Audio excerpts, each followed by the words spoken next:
President was asked and answered this yesterday. He said he's not considering an extension or a delay. I spoke to him before this briefing. That was not his mindset. He expects that these tariffs are going to go into effect. And you said something very important, Elena, in your question. You said the president has captivated the attention of the world. Absolutely, he has. And it's about time we have a president in the Oval Office who is putting the world on notice and is putting the American people first. And again, is using the leverage of the United States to negotiate good trade deals. Press Secretary Caroline Leavitt confirmed yesterday that Trump is not considering a tariff delay after slapping a 104% tariff on China. She said Trump is putting the world on notice and the American people first. Beijing, they flew right past the noon deadline to withdraw retaliatory import taxes. And the new tariffs went into effect this morning at 12:01 a.m., bringing the total tariffs on all goods from China to the U.S. at 104%. And as of just the last hour, China has announced new tariffs on the U.S., 84% in response. I don't know if we have that article, Mikey. It literally just happened, like just in the last hour. And we're going to talk about why China is escalating in a moment. But first, understand that this is going to hurt China a lot more than it's going to hurt us. This has been the correct assertion being made by the Trump admin, that China is going to hurt more. China runs a trade surplus. They sell way more than they buy, and they can't win a tariff battle if they depend on exports. So China is in a very weak position in this back and forth. By shielding American industries and forcing domestic production, Trump is cornering Beijing, making them choose between losing exports or caving to U.S. demands. And for a regime built on exports, the pressure only is going to get worse. That said, China may not be aiming for a quick win.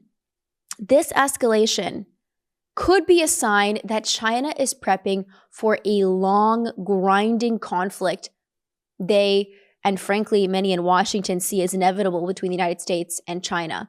By escalating slowly now, it could mean that China is testing America's resilience.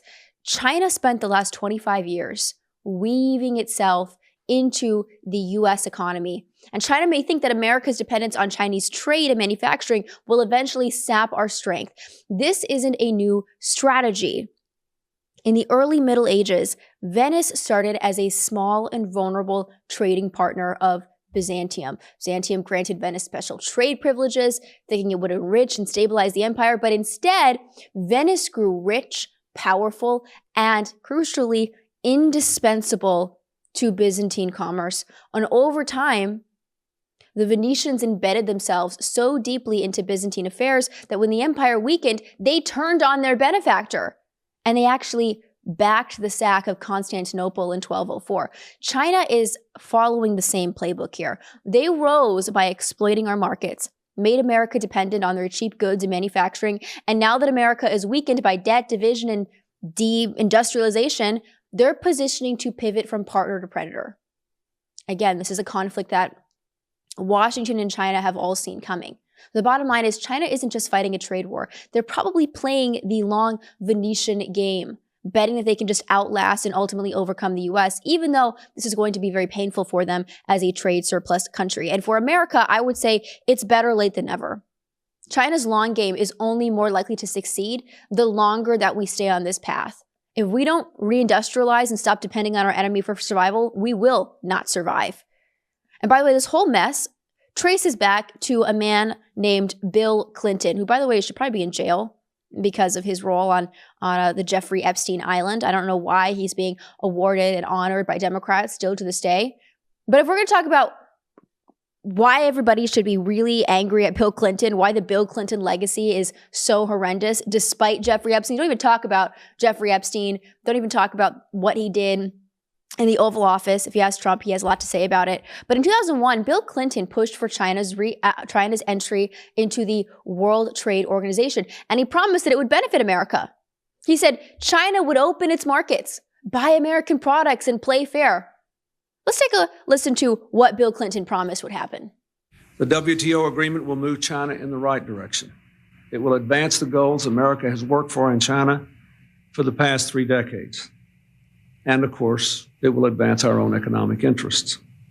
Economically, this agreement is the equivalent of a one-way street. It requires China to open its markets with a fifth of the world's population, potentially the biggest markets in the world, to both our products and services in unprecedented new ways. All we do is to agree to maintain the present access which China enjoys. Chinese tariffs from telecommunications products to automobiles to agriculture will fall by half or more over just 5 years. For the first time, our companies will be able to sell and distribute products in China made by workers here in America without being forced to relocate manufacturing to China, sell through the Chinese government, or transfer valuable technology. For the first time, we'll be able to export products without exporting jobs. Sounds great, doesn't it? Wow, that's such a rosy, wonderful promise from Bill Clinton. What's the verdict here? Bill Clinton is an idiot who gutted American industry more than arguably any living person today. Instead of opening up, China used World Trade Organization membership to flood the U.S. with cheap goods while keeping their own market closed. American companies didn't export products to China, they exported their factories.